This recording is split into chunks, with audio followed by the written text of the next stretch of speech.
The S&P 500 daily cloud chart shows the lagging line 26 bars back is pointed down and away from the baseline, which for today is at 4496.06 again. It will be there for a few more days around that area. Then it takes a tick up and then back down. And the top of the cloud has started its downwards trajectory here after peaking on the 12th. So for today on the 13th, it will be at 4515.89, around the vicinity of the baseline 26 bars back. And the closest areas are still the top of the gap zone here, 4496.01, same as the baseline just about, and then get through the top of the cloud. On a good CPI report, there is this ongoing supply line, which for today is at 4522.98, and a close above that for end of day on the 13th will qualify that level, but should act as resistance till then. And this ongoing demand line, price will open below that because it's at 4467.54 for today, and price closed at 4461.90, so a little bit below that. And price in the pre-market hours for the S&P 500 at 9:13 at 6:11 a.m. Central Time is 44.56.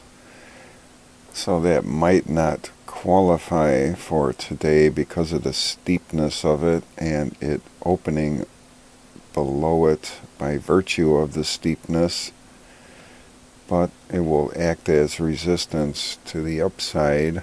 So again, 4467.54 for today, and for sure the one below it opens at 4405.01 for the 13th, and a close below that level will qualify that one. And same thing with this one, which opens the day at 4339.53.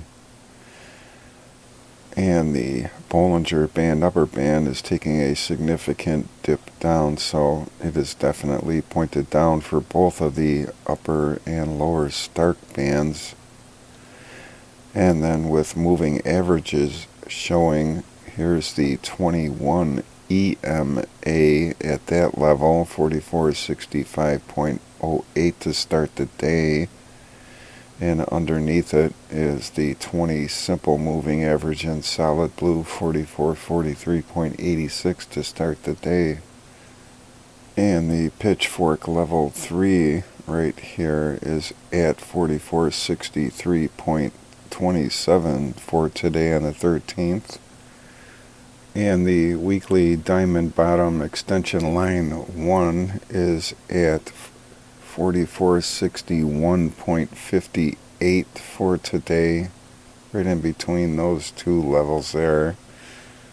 And not showing is the pivot point at 4468.61, a little bit above that 21 EMA,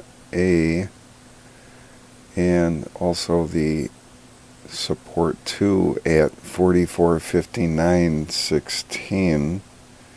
So a little bit below the close from yesterday, and above the 21 EMA is the weekly conversion line, and this daily conversion line at 44.85, and S1 is at 44.73, R2 is at 44.98, so that's up near the top of this gap zone. And R1 is at 44.80, so all in between these two levels, the conversion line and the 21 EMA, except for that R2, which is near the top of the gap zone. And there's a daily horizontal line from 10/18/2021 at 44.84, so right underneath that conversion line. So a lot of levels in between these 20 simple moving average and the daily conversion line.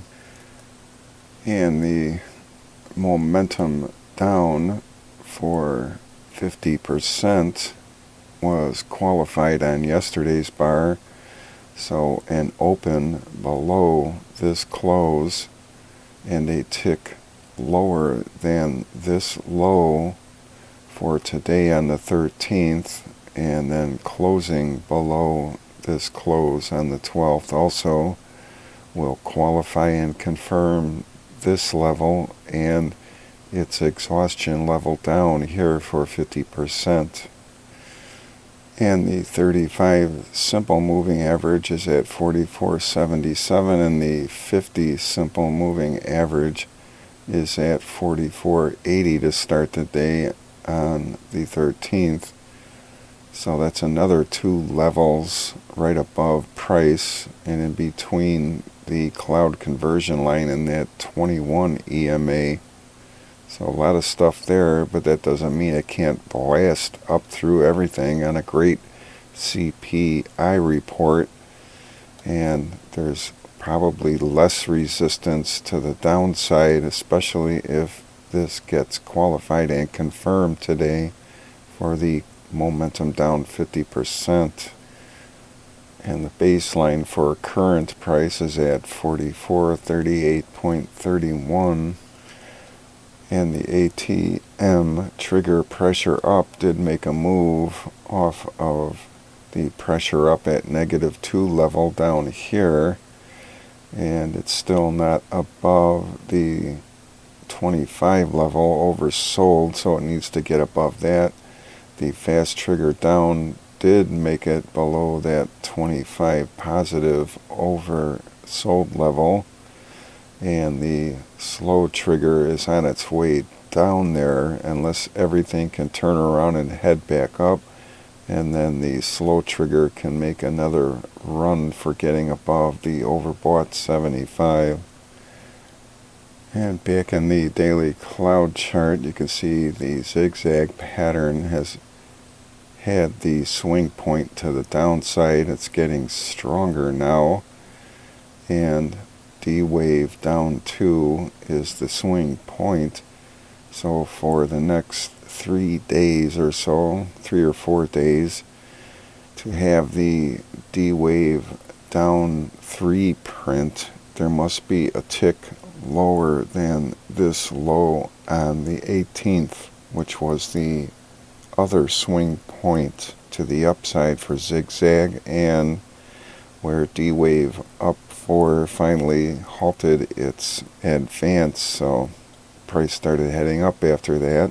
And D-wave 4 was anchored here, and the swing point to the upside for zigzag.